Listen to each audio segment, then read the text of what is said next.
Okay, so let's take a little bit of time out. We're going to write some ideas down now, right? Now, at this stage, you should have at least a half-baked idea about what you want to do. Let's say it's a pet grooming app. Why? Because you love pets. You love dogs and cats, and you love grooming them, right?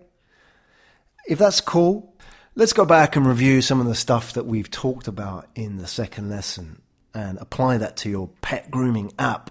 And what we'll do is, after we start shortlisting the ideas, we'll actually apply some science to this and test your ideas by looking at what people are searching for, looking at the kind of questions people are asking, and so on.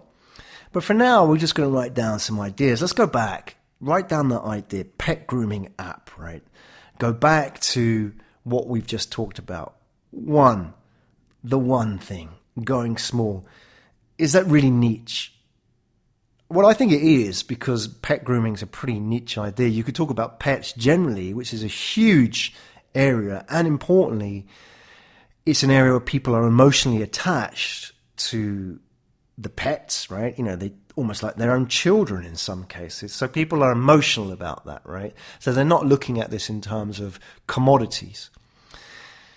So is it small enough? Well, I think it is, right? And I think rather than just focusing on pets, we're focusing on the specific area of pet grooming. And so maybe you're thinking about an app for that. Maybe it shows you how to groom your pets properly, tips and tricks, that kind of thing, right? Rather than just general pet advice, it's really specifically applying to pet grooming, right? So start with a why. Why? Why do people need this? Well, let's say you are a dog owner, and one of the key conversations that people have when you're out walking your dog and you meet other dogs, or you're out chatting away with other dog owners, is pet grooming, right?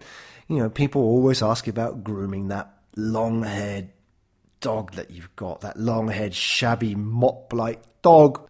People always ask, how the hell do you groom that thing, right?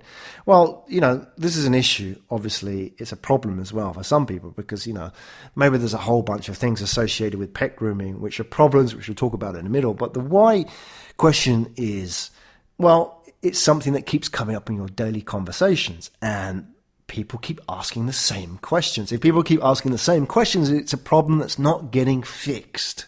There is no information out there about that, right? So what is the fundamental truth that people disagree with you on? And the first one is the fundamental truth. So the fundamental truth is you think that there is an opportunity to help people, give them information, share tips on pet grooming, right? And the key part is, what do people disagree with you on? Well, maybe people think that you can't learn this stuff from an app. You know, maybe pet owners don't like apps, or that's what people keep telling you. You know, they don't think that they're going to pay for this kind of service, but you're pretty sure that if you have an app, then, you know, it's easy for you to consult this stuff whilst you're grooming your pet, right? You know, you need one hand brushing the dog and the other hand on your mobile phone, right? So there's a fundamental truth that people disagree with you on, is you think that this would work as an app, and it would be information people could access right there, right then. And people maybe disagree with you on that, thinking that, well, they can't see how that could work, right? Scratching your own itch, where we talked about why on earth focus on something that isn't your market, isn't your daily life, or, you know, people around you. Scratch your own itch. This is an itch that you have, right? You need to know this information. And it's not just about necessarily you providing the content and information out there. Maybe pet owners out there, once they get together, can share a lot of information. So that would be great, having this kind of user-generated content that people could share, tips, insights, and so on. Ignore the real world. How many people say, well, that ain't going to work in the real world? You just got to ignore those people and get on with it. Don't start a business, start a crusade. Or maybe you're fed up with what's out there already. Or maybe you think that, hey, pet owners treat pets like their children, right? So what does that mean? Why not give them the opportunity to express that? If you go on Instagram, see how many Instagram accounts are just people sharing pictures of their dogs or their cats. And the interesting thing is that the Instagram accounts don't have the dogs or cats' names. It's usually the person's name, because that's what they think they should be done. People don't want to communicate with a dog or a cat. Well, obviously there's a need and a demand there. People are keen to show their dog or their cat's life because they have some real emotional connection with them, right? So maybe that's the crusade, is to make it all right for people to show off their pets and to treat their pets as they would their children, right?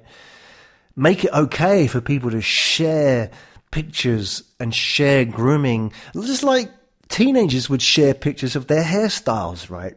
Or young girls share pictures of their nail makes and makeup, or guys share pictures of their six-pack abs from the gym, or whatever. Make it okay that pet owners can do that as well and share pictures of their little pooch and their little ribbons in their hair, or whatever it is that pet owners like to do. I'm just thinking off the top of my head here now. But there you go. You've got to ignore the real world and think a little bit crazy to make this work, right? So Sivers asks, is it something that makes your heart beat faster? Well, maybe, just maybe, you get excited about cats and dogs. Maybe you get real excited about being around dogs. If that's the case, cool. Then this is something that you should do because it makes your heart beat faster. So those are the kind of questions we need to ask about your idea. If you can filter through all of those questions, you don't need to get all of them right. But if you can answer some of those, and it's a definite yes on those points, then you're on track. You're refining the idea. If you can't answer the majority of those questions yes, if it doesn't make your heart beat faster, if it's not something which is your own itch you're scratching, if it's something that's a fundamental truth that people don't agree with you on, if you can't answer the question why, or if you're not focused enough that you can go small, then maybe you need to start again and tweak your idea until you can get those questions right. But despair not if you haven't answered all those questions.